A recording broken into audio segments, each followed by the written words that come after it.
I opened my eyes and squinted. The light was so bright, and for a moment I almost forgot where I was. That moment didn't last for long, though, because almost immediately I felt them. It was as if someone had come along and attached 2 coconuts to my chest. Was this what it felt like to have big breasts? I'd done it. I'd really done it. I was now the proud and slightly in pain owner of a 34 double D pair of breasts. I tried to sit upright against the back of the hospital bed, but it hurt. The surgeon had warned me that I'd feel tender for the first week or so, but I hadn't expected it to be this painful. How would I even get out of bed? A nurse passed by and saw me struggling. She propped me up against the bed and told me I needed to rest. Then she smiled reassuringly at me and told me that I looked great. Did I wondered. Or had this all been a mistake? I allowed myself to get lost in my thoughts for a bit, thinking back to all those moments in high school where I'd allowed my insecurities to get the better of me. It's not like I was ugly or anything, but had I been the most flat-chested girl in school? Yes, I had been, and it had bothered me a lot. I remember this one time when Savannah, the most popular girl in school, had invited us all to her sweet 16th pool party. I'd been so terrified of everyone seeing how non-existent my chest was that I'd actually stuffed my baby brother's Play-Doh inside my bikini top. It had been the closest thing I could find that might have been similar in texture to breasts, and when I looked in the mirror nervously before the party, I thought they looked pretty real. Of course, I hadn't anticipated that Drake would come up behind me and push me into the pool, my Play-Doh fake breasts falling out of my bikini top and landing with a plop on the surface of the pool. I remember the horror and shame I felt as they sunk to the bottom, and that was pretty much the turning point for me. Never lived it down. From that day on, I was constantly teased about it, even my so-called friends who still bought me Play-Doh every time it was my birthday. And of course, Savannah's voice still echoed inside my head. You know, Polly, if you're that desperate for bigger breasts, why not just get surgery? Like, if I was as flat as a pancake like you are, I'd defo get surgery. And so that was why I found myself lying on this bed in the cosmetic surgery ward, staring down at my new breast implants. I told myself it wasn't because of Savannah, and that it wasn't because of the pool incident. It was because I was an independent young woman, and I could do whatever I wanted. If I wanted bigger breasts to make me feel secure, then so what? And I paid for them myself. Okay, that last part is a bit of a lie.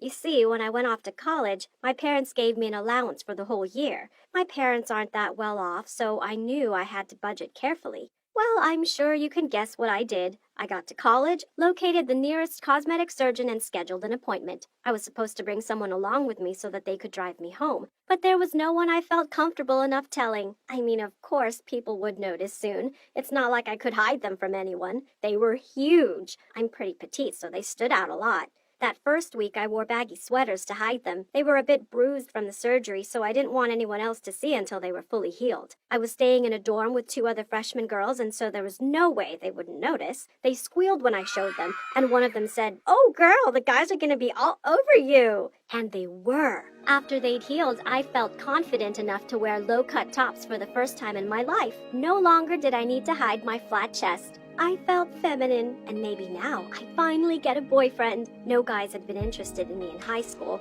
and I convinced myself that it was because I'd had no breasts. Well, hi boys, look at me now. And they did look.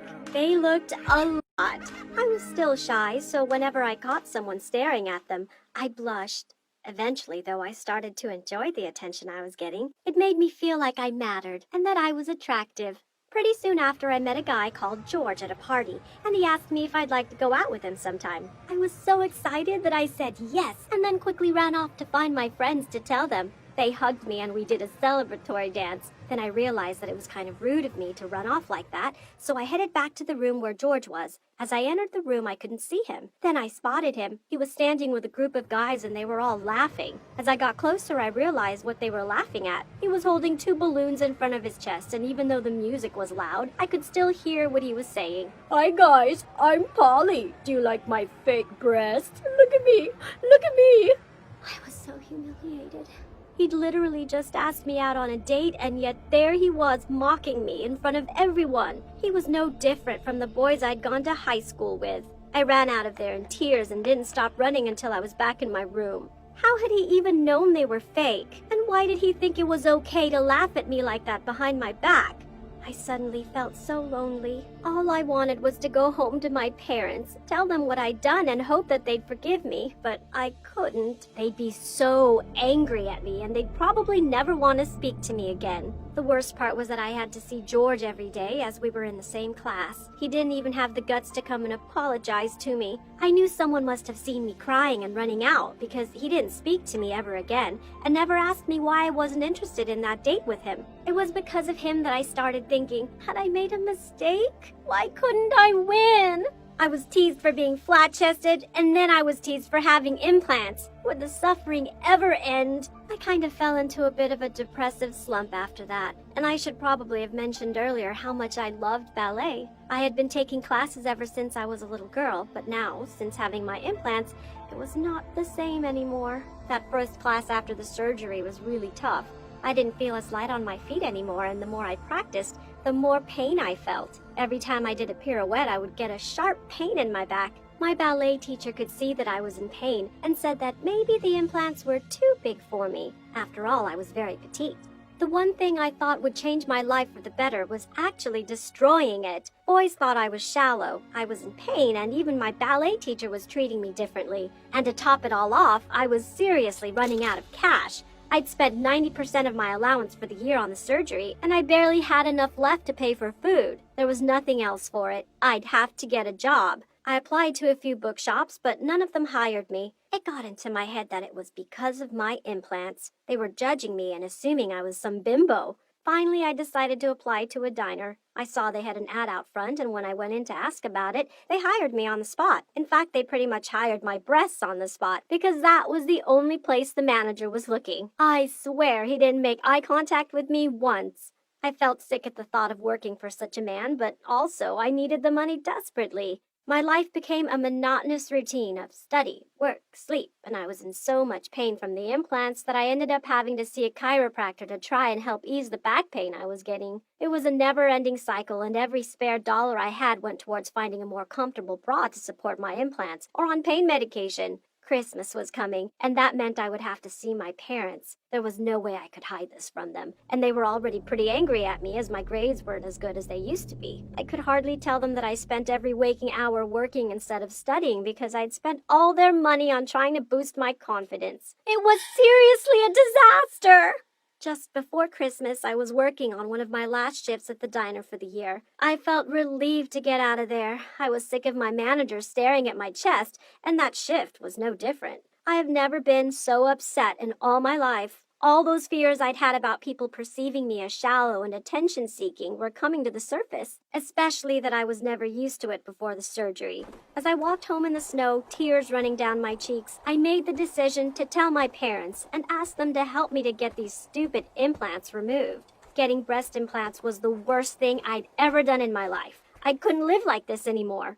Well, my parents were, of course, furious, but more than that, they were upset. Upset that I'd been such an insecure teenager, and upset that I'd betrayed their trust like this. That Christmas vacation, they could see how much pain and humiliation my implants brought me, and without me even asking them, they offered to pay for me to get them removed. I didn't even have to think about it. I knew it was the right decision, and I was so unbelievably grateful that my parents supported me, even after how I'd betrayed them. I can't explain the lightness I felt when they were removed, not just physically, but also mentally. I felt like a weight had been taken off of me. I could breathe again and practice ballet, and I even got a job in the library so that I could pay my parents back for the removal surgery. This time, no one looked at my chest. In fact, no one even cared. I realized that my insecurity about the size of my breasts was self-inflicted, and that true friends couldn't care less about how big or small they were. Getting implants was seriously the biggest mistake I've ever made. But hey, if I hadn't done it, I might not be as happy and comfortable in my own skin as I am today. I guess there's always a lesson to be learned, even if it's a pretty painful one.